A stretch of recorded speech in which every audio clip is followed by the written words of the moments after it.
இந்த மகா சிவராத்திரி இயற்கை நமக்கு கொடுத்திருக்கிற ஒரு மகத்தான அன்பளிப்பு.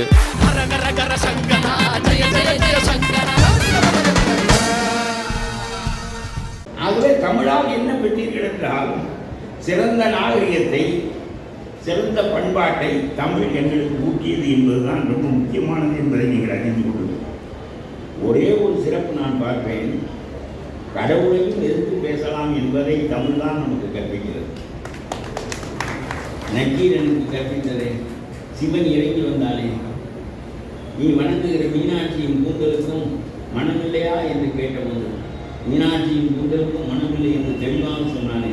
எந்த பெண்ணின் கூந்தலுக்கும் மனமில்லை, பூக்களை சூடிக் கொள்வதனாலும் தைலங்களை பூசிக்கொள்வதனாலும் வருகின்ற மனமே தவிர முடிக்கு இயல்பாக மனமில்லை என்ற கருத்தை சிவபெருமான் வைத்திருப்பாரா? அவருக்கு என்ன அறிவில்லையா? அவருக்கு இந்த கருத்து தெரியாதா என்று நீங்கள் கேட்கக்கூடாது. என்ன கேட்க வேண்டும் என்றால், இறைவனாயினும் தவறாக இருக்கும் எதிர்த்து நிற்க வேண்டும் என்பதை தமிழ் கற்றுக் கொடுக்கிறது என்பதுதான் முக்கியமானது. இறைவனை தவறு செய்ய வைத்து, நக்கீரனை எதிர்க்க வைத்து உனக்கு ஒரு பழக்கத்தை கற்பிக்கிறார்கள். நெற்றிகள் திறப்பினும் குற்றம் குற்றமே என்று கடவுளை பார்த்து சொல்ல வேண்டும். அந்த பழக்கமே நமக்கு போய்விட்டதே. எந்த பொதுக்குழு எந்த செயற்குழுவிலும் நமக்கு எதிர்த்து பேசிய பழக்கம் இல்லையே. கடவுளையே எதிர்த்து பேசலாம் என்று அவர் சொல்லுகிறார். இது ஹெகல் சொல்லுவார், எந்த ஒரு கருத்து முதலில் ஒரு தீசிஸாக உருவாகும், ஒரு கருதுகோளாக உருவாகும். அந்த கருத்து எதிர்க்கப்படும் என்று சொல்கிறார். அது எதிர்க்கப்பட்டு இது ரெண்டும் ஊடாகி ஆன்டிதீசிஸாக ஆகும். பிறகு இந்த ரெண்டு கருத்தும் கலந்து தீசிஸாக மாறும். ஆகவே எந்தெந்த கருத்துக்களுக்கெல்லாம் எதிர்கருத்துக்கள் பிறக்கின்றனவோ அங்கே மட்டும்தான் வளர்ச்சி இருக்கிறது என்பதை ஹெகல் சொல்லுகிறான். எந்த ஒன்றையும் ஆம் என்று கேட்டுக்கொண்டு வாய் கொக்கி மௌனியாக பின்பற்றுகின்ற போக்கை ஹெகல் மேலை நாடுகளில் இல்லை என்று சொல்லி அவன் இந்த கோட்பாட்டை சொல்லுகிறான். அந்த கருத்தை தமிழன் அறிந்திருக்கிறான். கடவுளாக இருந்தாலும் தவறான கருத்தாக இருந்தால் எதிர்த்து நிற்க வேண்டும் என்கின்ற கருத்தை நம்முடைய தமிழ் சொன்னது. அதில் மூட நம்பிக்கை இருக்கிறது இல்லை என்பதுதான். கடவுள் வருவாரா, அவருக்கு தெரியாதா, அவர் நக்கீரன் சண்டை போட்டார்களா, இது பார்த்தவன் யார் என்றெல்லாம் கேட்பது என்பது நீங்கள் அந்த கருத்துக்கு வெளியே போகிறீர்கள். கடவுளாக இருந்தாலும் தவறு செய்தால் தட்டி கேட்பதற்கான உரிமை தமிழனுக்கு உண்டு என்பதற்காக புனையப்பட்ட கதை அது. ஆனால் அந்த கதையினுடைய நோக்கம் கடவுளையும் கடவுளோடும் மாறுபடலாம் என்பதுதான். நான் உங்களுக்கு சொல்கிறேன், கண்ணப்பன் அன்புக்கு பெரிய எடுத்துக்காட்டாக பேசப்படுகிறார். நம்முடைய பக்தியில ஒரு மூட நம்பிக்கையும் இல்லை. சிவனின் நெற்றியிலே தன்னுடைய செருப்பு காலை வைத்து மிதித்தான் நம்முடைய கண்ணப்பன். அவன் ரொம்ப ஈடுபாடு கொண்டவன் சிவனிடம். சிவனுக்கு ஒரு நாள் கண்ணிலே குருதி வடிந்தது, ரத்தம் வடிந்தது, பதறி போய்விட்டான். உடனே என்ன செய்தான், தன்னுடைய கண்களில் ஒன்றை எடுத்து, கதை தான், ஆனால் அந்த கதை எதை சொல்லுகிறது என்பதுதான் மிக முக்கியம். ஒரு கண்ணை எடுத்து சிவபெருமானுக்கு அப்பினான். அந்த கண்ணில் ரத்தம் வருவது நின்று விட்டது. இன்னொரு கண்ணில் ரத்தம் வந்தது. ஒன்று புரியவில்லை கண்ணப்பனுக்கு. இப்பொழுது இன்னொரு கண்ணையும் எடுத்து வைக்க வேண்டும். ஒரு கண் இருந்தபோது ஒரு கண்ணால் பார்த்து கொண்டு சரியாக அப்பிவிட்டான். இப்பொழுது இன்னொரு கண்ணையும் எடுத்து வைக்க வேண்டும் என்றால் கண்ணை எடுத்த பிறகு எந்த இடத்தில் வைப்பது என்று அவனுக்கு தெரியாது.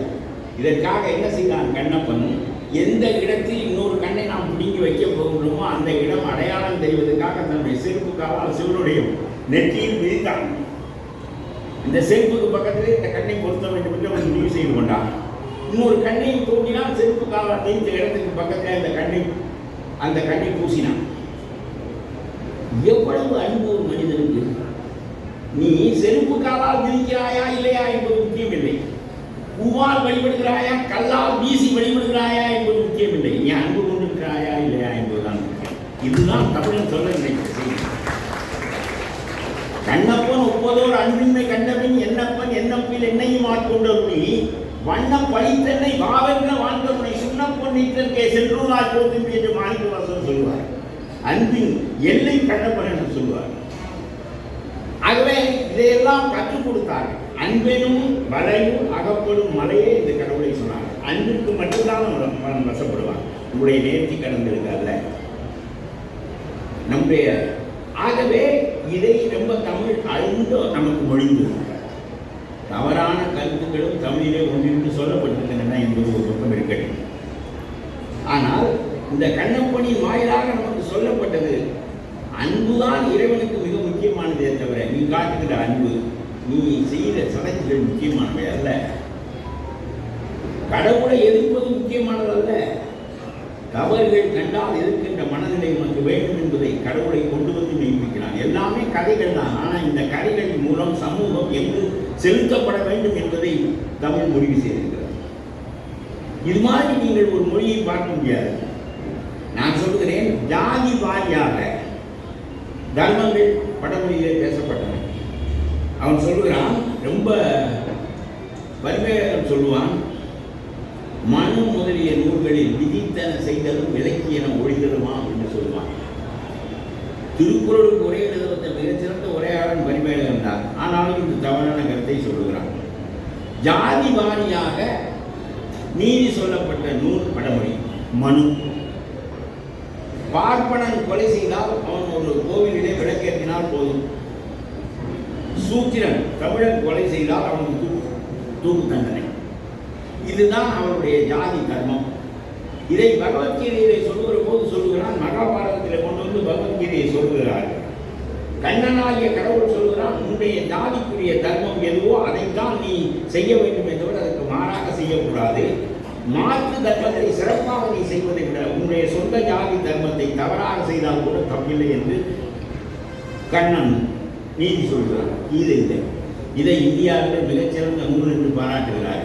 அதில் நல்ல மெய்ய கொள்கைகள் ஒன்றென்று இருக்கின்றன என்பது வேறு. ஆனால் ஒரு ஜாதி, அந்த ஜாதிக்கான தொழில், ஜாதிக்கான தர்மம், ஜாதிக்கான நெறிமுறை இதிலிருந்து பிசகக்கூடாது என்பதை சொல்வதற்காக பகவத்கீதை வந்து மகாபாரதத்தில் சேர்க்கப்பட்டது. காமசூத்திரம் எழுதியவன் வடமொழிக்காரன். அகநானூறு எழுதியவன் தமிழன். அதே போல ஜாதிக்கு ஒரு தர்மம் என்று எழுதியவன் கீதையிலே வடமொழிக்காரன். வள்ளுவன் அறம் என்பது எல்லாருக்கும் ஒன்றுதான் என்று பேசியவன் திருவள்ளுவன். ஜாதி வாரியாக என்று சொன்னால் நாம் எப்படி மேல்நிலை அடைவது? ஒரே கருத்து தான் சொல்லப்பட்டது. வள்ளுவன் சொன்னால், உன் மீது உனக்கு காதல் இருக்கிறதா என்று கேட்கிறான்.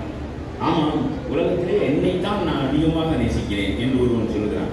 அப்படியானால் பிறருக்கு தீங்கு மட்டும் செய்யாமல் இரு, உனக்கு எந்த தீங்கும் வராது என்று சொல்கிறான். நீ பிறருக்கு தீங்கு செய்யாமல் இருந்தால் அந்த வினை உன்னை திருப்பி அடிக்காது, தீங்கு வராது. ஆகவே உன்னை நீ நேசிப்பவனாக இருந்தால், காதலிப்பவனாக இருந்தால் பிறருக்கு தீங்கு செய்யாதே, அதுதான் உன்னை காத்துக் கொள்ளுகின்ற வழி என்று திருவள்ளுவன் சொல்கிறான். தன்னைத்தான் காதலன் ஆயின் என்னை சொல்லும் துன்னற்க தீவினைப்பான். இது தமிழாகும்.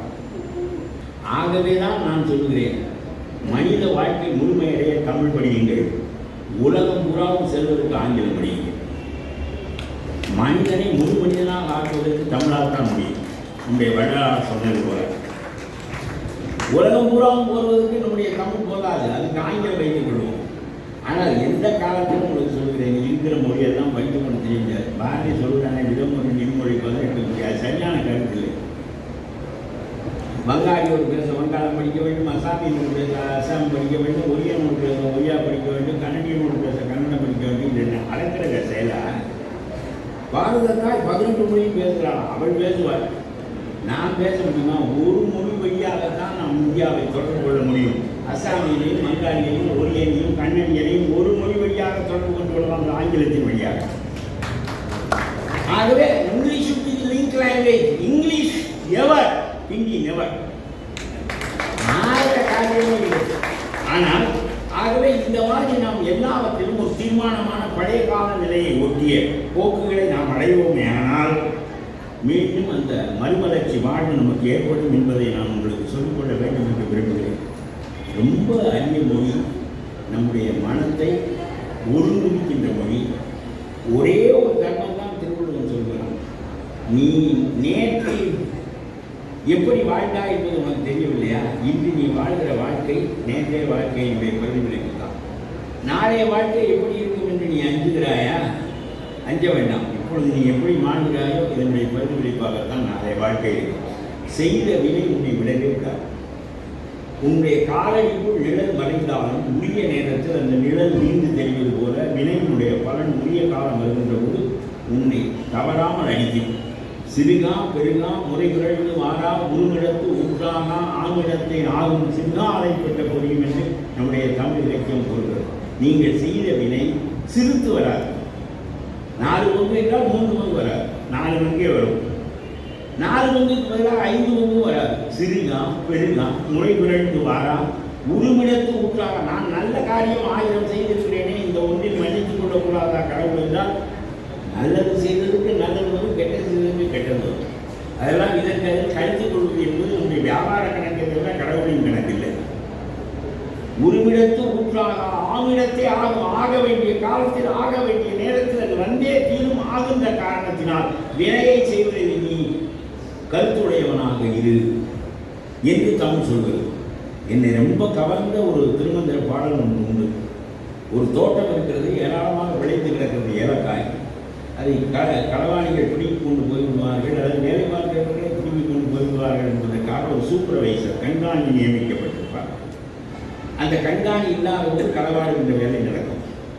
இறைவன் சொல்கிறான், கண்காணி எப்படி அந்த தோட்டத்தை கண்காணிப்பானோ திருட்டு போய்விடாமல், அதுபோல நம்மை கண்காணிப்பதற்கு ஒரு கடவுள் இருக்கிறான்.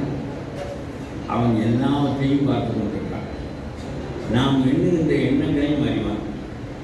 அதுதான் அவனுக்கு பெரிய சிறப்பு. நாம் எண்ணுகின்ற எண்ணங்களையும் அவன் அறிவான். ஆகவே கண்காணி இங்கே இல்லை என்று நாம் திருடி கொண்டு போய்விடலாம் என்று ஒருவன் நினைத்தால் எப்படியோ, அதுபோல இறைவனுக்கு தெரியாது என்று கருவி எதை செய்ய நினைத்தாலும் அந்த காரியத்துக்கு எதிர்வினை வந்தே தீரும். ஆகவே கண்காணி ஒருவன் இருக்கிறான் என்கின்ற எண்ணத்தோடு நீ வாழ்ந்தாயேயானால் ஒரு தவறு செய்ய மாட்டாய். ஏனென்றால் கண்காணி முன்னால் செய்ய முடியாது. கண்காணி இல்லென்று கள்ளம் பரப்புரிவார், கண்காணியில்லாம் இடமில்லை. கண்காணி இல்லென்று கள்ளம் பரப்புரிவார், கண்காணி இல்லாம் இடமில்லை. காணுங்கால் கண்காணியாக கலந்தங்கும் நின்றானே, கண்காணி கண்டால் களவொழிந்தாரே என்றார். இறைவன் ஒருவன் பார்த்து கொண்டே இருக்கிறான் என்ற எண்ணம் மட்டும் நமக்கு இருந்தால் கடவுள் போய்விடும் என்று சொல்கிறார். நம்முடைய கடவுள் நம்பிக்கையே சரியான நம்பிக்கை இல்லை. கண்ணதாசன் கேள்வி பண்ணுவார், திருடனும் அரகரா சிவசிவா என்று சொல்லிவிட்டு தான் திருட போகிறான். திருடனும் திருட போகின்ற போது அரகரா சிவசிவா என்று சொல்லிவிட்டு தான் திருட போகிறான். சீட்டாளர் என்ற மனிதன் சீட்டை புரட்டியவுடன் முருகா என்று முத்தமிட்டு விட்டு தான் சீட்டை பார்க்கிறான். திருடனும் அரகரா சிவசிவா என்றுதான் திருநீர் பூசுகின்றான். சீட்டாடும் மனிதனும் சீட்டை புரட்டும் தெய்வத்தை வணங்குகின்றான். முரடனும் அறிவாளின் காரியம் பார்க்கணும் முதலுடைய வணங்குகின்றான். கொலை செய்கிறவனும் யாரும் பார்த்து விடக்கூடாது, எனக்கு எதிராக சாட்சியம் வந்து விடக்கூடாது என்று சொல்லிவிட்டு கடவுளை கும்பிட்டு விட்டு தான் கொலை செய்ய போகிறான். முரடனும் அறிவாளின் காரியம் பார்க்கணும் முதல்வனை வணங்குகின்றான். முச்சந்தி மங்கையும் முக்காடு கையில் முருகனை கூறுகின்றான்.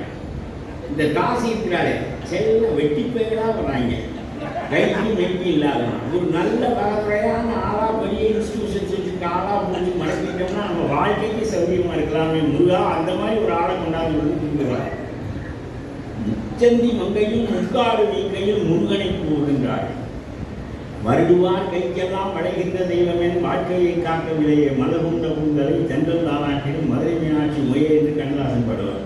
அதனாலே நம்முடைய வெறும் வழிபாடுகளினால் கடவுள் நமக்கு வசப்படுவார் என்பது உண்மையிலே.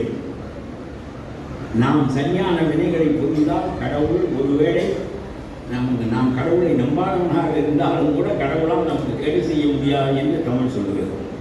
நீங்கள் செய்கின்ற வினைதான் உங்களுடைய வாழ்க்கைக்கு அடிப்படையில். இவையெல்லாம் என்ன இருக்கிறது தமிழிலே என்றால், ஒரு மனிதனை முழுமையாக்குவதற்குரிய எல்லாமே தமிழில் இருக்கிறது. நீங்கள் 50 காப்பியங்களை படிப்பதில்லை, தொல்காப்பியத்தை படிப்பதில்லை, திருக்குறளை படிப்பதில்லை. ஆனால் இன்றைக்கு இந்த தமிழ் இயக்கம் செல்வங்களோடு செலவழித்து நடத்துகின்ற இந்த கூட்டத்திற்கு ஒரு பயன், இன்றைக்கு போய் ஒரு திருக்குறளாக படிப்பது என்று ஒரு முடிவு வைக்கப்பட்டது. உங்களுடைய வாழ்க்கையே மாறிவிடும், உங்களுடைய யுகமே மாறிவிடும்.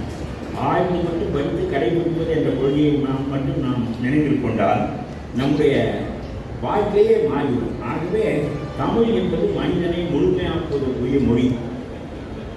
இதிலே கலப்பு ஓசை கூடாது. எது தமிழில் ரொம்ப முக்கியமானது என்றால் உங்களுக்கு சொல்கிறேன்.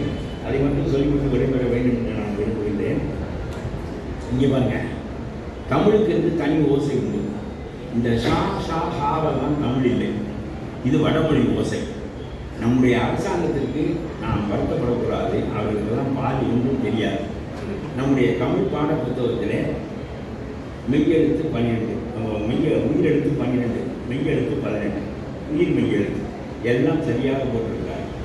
அப்புறம் கடைசி பக்கத்தில் ஜா, ஷா, ஹா, ஷா இதெல்லாம் போட்டு கிரந்த எழுத்துக்களை எதற்காக கற்பிக்கிறாய் என்னுடைய மாணவர்கள் நான் கேட்கிறேன். எதற்காக கற்பிக்கிறார்? தமிழ் எழுத்தா? தொல்காப்பியம் சொல்லியிருக்காங்கன்னா நன்னூலில் இருக்கிறதா?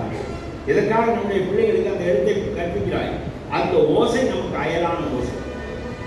உங்களுக்கு சொல்லுகிறேன், விஷம் அப்படின்னு சொல்லி பாருங்க, ஐவத்தை தூக்கும். சத்திரியன் என்பது சொல்லி பாருங்க, ஐவத்தை தூக்கும். விஷயம் என்று சொல்லி பாருங்க, ஐவத்தை தூக்கும். ஆம்பளைக்கு நல்லது இல்லை, பொம்பளைக்கு கூட பரவாயில்ல, எல்லாம் தூக்கிடும் மேலே. அதனால நான் சொல்றேன், இந்த அடிவெழுத்திலிருந்து எதுவும் வரக்கூடாது என்று தமிழன் நினைத்தான். தொண்டைக்கு மேலே இருந்துதான் எல்லா ஓசையும் வர வேண்டும் என்று தமிழன் கருதுகிறான். அதனாலே நம்முடைய எந்த எழுத்தும் நீங்கள் பார்த்தால் தொண்டைக்கு கீழே இருந்து வரவே வராது. வந்தால் அது தமிழ் இல்லை. அடிவயிற்றை தூக்குகிறது என்று சொன்னால் அது தமிழ் இல்லை. இதை நாம் நம்முடைய தமிழ் எழுத்துக்களில் அது ரொம்ப பெரியார் மாற்றினார் மாற்றட்டும், வீரமாமுனிவர் மாற்றினார் மாற்றட்டும், அப்புறம் நம்முடைய செல்வம் உள்ளதை மாற்றட்டும், சோலை உள்ளதை மாற்றட்டும். உங்களுக்கு செல்வாக்கு இருந்தால் மக்களிடம் கொண்டு போங்கள், பிரச்சனையே இல்லை. ஆனால் அந்த ஓசையை மட்டும் மாற்றக்கூடாது. தமிழினுடைய உயிர் அந்த ஓசையில் இருக்கிறதே தவிர எழுத்தில் இல்லை. எழுத்து என்பது வெறும் அடையாளம். நையண்ணாவுக்கு நான் மேலே சுழி போட்டு இருக்கிறேன், மேலே இருந்து ஒரு சுழி போட்டு 2 நாள் இப்பவும் தான் எழுதுவேன். அவர்கள் அச்சடிக்கிறவர்கள் இந்த படுக்கை கம்பு போட்டு நானும் அடிப்பார்கள். எனக்கு அந்த பழக்கம் மாற்றினால் எழுத்து பிழைக்கிறது நான் மாற்றி விடவே இல்லை. சரியா? நீங்கள் எந்த மாதிரியான எழுத்தை அடையாளமாக வைத்துக் கொண்டாலும் தப்பு இல்லை. ஆனால் தொண்டைக்கு கீழே ஓசை வரக்கூடாது என்று தமிழன் நினைத்ததற்கு காரணம் மனித உயிர் அரியது, மனித வாழ்வு அரியது. பேசுவதற்காக தினந்தோறும் மூச்சை விட்டு கொண்டே இருக்கக்கூடாது என்று தமிழன் நினைத்தான். அதனாலே தான் தொண்டைக்கு மேலே உள்ள சொற்கள் தான் தமிழ் சொற்கள். நன்றி என்று சொல்லுங்கள், எளிதாக இருக்கும். விஷம் என்று சொல்லுங்கள், அறிவையை பிடிக்கும். செய்தி என்று சொல்லுங்கள், எளிதாக இருக்கும். விஷயம் என்று சொல்லுங்கள், அறிவையை பிடிக்கும். எந்த ஓசையும் தொண்டைக்கு கீழே இருந்து வருவது தமிழ் இல்லை. நமக்கு ஓசையிலே தான் தமிழின் கற்பு இருக்கிறது, தமிழின் மாண்பு இருக்கிறது. அந்த ஓசையிலே இன்னொரு ஓசை கலப்பதற்கு நாம் அனுமதிக்க கூடாது. ஆகவே தான் சொல்கிறேன், இந்த கிரந்த எழுத்துக்கள், வடமொழி எழுத்துக்கள் இங்கே பாருங்க, ஒரு பேருக்கு சொல்றேன். வினோத் எப்படிதான் நான் வகுத்த முடிக்கிறது சொல்லி பாருங்க. வினோத் வினோத்து அப்படின்னா தான் முடியும். வினோத்து நான் முடியும், வினோத்து நான் முடியாது. ஸ்டாண்ட் அப்படின்னு சொல்லி பாருங்க, அறிவு தெரிந்து தூங்கும். அஞ்சல் தலைன்னு சொல்லி பாருங்க, எளிதாக இருக்கும். எந்த ஒன்றும் மூச்சை பேசுவதற்காக அதிகமாக செலவழிக்க கூடாது என்று தமிழன் கருதினான். அதற்கு ஏற்ப இந்த மொழியை வடிவமைத்திருக்கிறார். இந்த மொழியை நாம் சிதைத்து வடமொழி எழுத்துக்களை கலந்து விஷால் என்று ஏன் தெரிவிக்கிறீர்கள், வினோத் என்று ஏன் தெரிவிக்கிறீர்கள்? நான் கேட்கிறேன். பிரைசூடன் என்று பெயர் வையுங்கள். ரொம்ப அருமையான பெயர்கள் 1000 இருக்கின்றன. இளங்குமரன் என்று வையுங்கள், கரிகாலன் என்று வையுங்கள், நெடுஞ்செவியன் என்று வையுங்கள். ஆகவே இந்த ஓசையில், தமிழ் ஓசையில் பிற ஓசை கலக்கக்கூடாது என்பதை இந்த கூட்டத்திற்கு வந்ததன் மூலமாக நீங்கள் நினைவில் வைத்துக் கொண்டால் போதும். முடிந்த அளவுக்கு விஷயம் என்பதற்கு செய்தி என்று உங்களுக்கு தெரியாது என்றால் விடயம் என்றாவது எழுதுங்கள். விஷயம் என்று எழுதாதீர்கள், அது தமிழுக்கு கேடானது. வடமொழி நம்முடைய தமிழோடு கலந்துதான் நம்முடைய மொழிகளெல்லாம், தெலுங்கு, கன்னடம் போன்ற மொழிகளெல்லாம் விரிந்துவிட்டன. மேலும் அது பிரியக்கூடாது என்றால் தூய தமிழ் காக்கப்பட வேண்டும். நம்முடைய விஸ்வநாதன் அதற்காகத்தான் தைத்தமிழ் இயக்கம் நடத்துகிறார். அதை அடிப்படையாக வைத்து தான் இந்த கம்பன் விழாவும் நடக்கிறது என்பதை நான் உங்களுக்கு சொல்லிக் கொள்கிறேன். கடைசியாக என்னுடைய வாழ்க்கையில் நடந்த ஒரே ஒரு செய்தி, தமிழர் இந்த ஆண்டு மட்டும் இல்லை, திருவள்ளுவர் ஆண்டு என்ற ஒன்றை கலைஞர் கொண்டு வந்தார். சரி, திருவள்ளுவர் ஆண்டை கொண்டு வந்தது, ஆனால் அதை தை மாதம் என்று வைத்தார். இது கேட்க, நான் சட்டமன்ற உறுப்பினராக இருந்தபோது நடந்த விவாதம், அதனால் நான் தண்டிக்கப்பட்டேன். அதனாலே உங்களுக்கு சொல்கிறேன், இந்த தை மாதம் தான் பிறக்கிறது பூக்கள் என்று புலவர்கள் சொன்னார்களாம். புலவர்கள் ஏதாவது சொல்லி போவார்கள். இவர் தை மாதம் என்று வைத்து விட்டார். நம்முடைய தமிழன் தையை பொங்கல் பண்டிகையாக கொண்டாடுவானே தவிர, அறுவடை திருநாளாக கொண்டாடுவானே தவிர, அதை போய் தமிழ் பிறந்த நாளாக தமிழாண்டு பிறந்த நாளாக அவன் கொண்டாட மாட்டான். ஆகவே இந்த வழக்கத்துக்கு வராமலே போயிட்டு கலைஞர் மட்டும்தான் அரசாங்க இதிலே போட்டுக் கொண்டிருந்தாரே தவிர முரசொலியிலே அதை போட்டுக் கொண்டார்களே தவிர வேறு எதிலும் அது புழக்கத்துக்கு வரவில்லை. அடுத்தாற்போல் ஜெயலலிதா வந்தார். அப்பொழுது நான் சட்டமன்ற உறுப்பினராக இருந்தேன். அவர் சித்திரை மாதம் தான் ஆண்டு பிறப்பு என்று வைத்தார்கள். ஏனென்றால் மக்களிடம் சித்திரை தான் வழங்குகிறது, அதை ஆண்டு பிறப்பாக கொண்டாடுகிறார்கள், நாம் அதை மாற்ற வேண்டாம் என்று சித்திரைக்கு மாற்றினார். அதற்கு பிறகு அதற்காக ஒரு பாராட்டு விழா நடந்தது. அந்த பாராட்டு விழாவை நான் பேசுகிறவங்க என்னை தான் தலைவராக தெரியாமல் போட்டு விட்டார். பெரிய சிரமம் நிலைத்தார். என்னை பற்றி தெரியாமல் போட்டு விட்டார். நான் எழுதப்பட்டவன் என்று தெரியாமல் என்னை தலைவராக விட்டார். அந்த விழாவில் நான் பேசுகிறவங்க சொன்னேன், நீங்கள் சித்திரை தான் ஆண்டு பிறப்பு என்று சொன்னதை நான் ஏற்றுக்கொள்கிறேன். எப்பொழுதும் மக்கள் பழக்கத்தில் உள்ளதை தான் நாம் கொண்டு வர வேண்டுமே தவிர அது சாமி புறப்பாடு நிகழும், கச்சேரி நிகழும், நாட்டியம் நிகழும், பாட்டு நிகழும், எல்லாம் நிகழும். அந்த நாளைகள் கொண்டாடி விடலாம். சித்திரையில் கொண்டாடி பழக்கி விட்டான். இவனை போய் தைப்பு திருப்பினால் அவன் போக மாட்டான். ஆகவே புலவர்கள் கிடக்கட்டும், சித்திரையை ஆக்கியது சரியானது. ஆனால் ஜெயலலிதா அவர்களே இந்த சித்திரை என்பது பிரபவ ஆண்டு பிறப்பதை குறிக்கிறதா, திருவள்ளுவர் ஆண்டு பிறப்பதை குறிக்கிறதா, நாம் அதை கவனிக்க தவறிவிட்டோம் என்று சொன்னேன் அந்த கூட்டத்தில் பேசுகிறது. நாம் சித்திரை பிறப்பது திருவள்ளுவர் ஆண்டுக்காகத்தான் என்று தெளிவாக சொல்லிவிட வேண்டும். இல்லாவிட்டால் நந்தன பிரபவ என்ற வடமொழி ஆண்டு பிறப்பதாக ஏற்கனவே இருப்பதை தான் தமிழன் கொள்வானே தவிர நம்முடைய திருவள்ளுவர் ஆண்டாக கொள்ள மாட்டான். ஆகவே திருவள்ளுவர் ஆண்டு சித்திரையில் பிறக்கவில்லை என்பதை அரசாங்க சட்டமாக ஆக்கிவிடுங்கள், அரசாங்க கோப்புகளில் ஏற்றிவிடுங்கள், மக்கள் தானாக பழகி விடுவார்கள், சித்திரையை தான் கொண்டாடுகிறார்கள். இதை பிரபவ ஆண்டு என்று போடாமல் திருவள்ளுவர் ஆண்டு என்று போட்டு விடுவார்கள். அதனாலே நமக்கு திருவள்ளுவர் ஆண்டு பழக்கத்துக்கு வந்துவிடும் என்று நான் பேசினேன். அப்பொழுது அம்மா இல்லை. பிறகு வந்த பிறகு ரொம்ப கோபம் ஆகிவிட்டார்கள். அந்த உள்துறை செயலாளரை கூப்பிட்டு இந்த கல்வியில் என்ன பேசலாம், நீ அதை கேட்க வேண்டாமா, அதை நிறுத்தி இருக்க வேண்டாமான்னு சொன்னார். இல்லைன்னா அவன் என்ன பேச போறான்னு யாருமே தெரியாது, அப்பா திடீர்னு பேசிட்டான் என்று அந்த செயலாளர் உள்ளே கொண்டு விட்டார். பிறகு அந்த மலரில் என்னுடைய பேச்சை போட வேண்டாம் என்று சொல்லிவிட்டார். ஏனென்றால் நாம் பேசியது அரசுக்கு மாறாக இருக்கிறது என்று போட வேண்டாம் என்று சொல்லிவிட்டார். அது கொஞ்சம் நான் வருத்தப்படவில்லை, அது போட்டும். ஆனால் எதற்காக நான் இதை சொல்லுவேன் என்றால் தமிழனுடைய ஆளுநரையை இப்பொழுது கூட இப்பொழுது இருக்கிற அரசு கூட சித்திரையை மாற்ற வேண்டாம். சித்திரையை மாற்றினால் மக்கள் புலம்புவார்கள், மறுபடியும் அவர்கள் சித்திரைக்கே போவார்கள், நீங்கள் கையிலேயே இருப்பீர்கள். அதனால வழக்கத்துக்கு வராது. சித்திரையே திருவள்ளுவர் ஆண்டு பிறந்ததாக கொண்டாடி அவன் மேலதார கச்சேரியெல்லாம் வைத்து கொண்டாடிவிட்டு திருவள்ளுவர் ஆண்டு என்று எழுதிக்கொண்டே அவனுக்கு ஒரு சிரமம் இருக்காது. நாம் அரசாங்கத்தில் பழக்கப்படுத்தி விடலாம். இது போல நமக்கு ஒரு ஆண்டு முறை மட்டும் இல்லை, ரெண்டு இல்லை, மதம் இல்லை, ஆண்டு முறை இல்லை. மதம் ஏற்கனவே இருக்கிறது, நாம் செயலுக்கு கொண்டு வரவில்லை. நம்முடைய மதம் சைவம், நம்முடைய மதம் வைணவம், நம்முடைய தெய்வம் குல வழிபாடு, நம்முடைய தெய்வம் முன்னோர்கள் வழிபாடு. ஆகவே நம்முடைய சமயத்தை இந்து மதமாக நீங்கள் கருதாதீர்கள். ஒன்று, நம்முடைய ஆண்டு முறையை சித்திரை என்றே ஆக்கி திருவள்ளுவர் ஆண்டை அதில் பிணையுங்கள். மக்கள் பழக்கமும் மாறாது, திருவள்ளுவர் ஆண்டு நிற்கும். அதுதான் ரொம்ப சரியானது என்று சொல்லி இந்த நல்ல வாய்ப்பை எனக்கு தந்ததற்காக நம்முடைய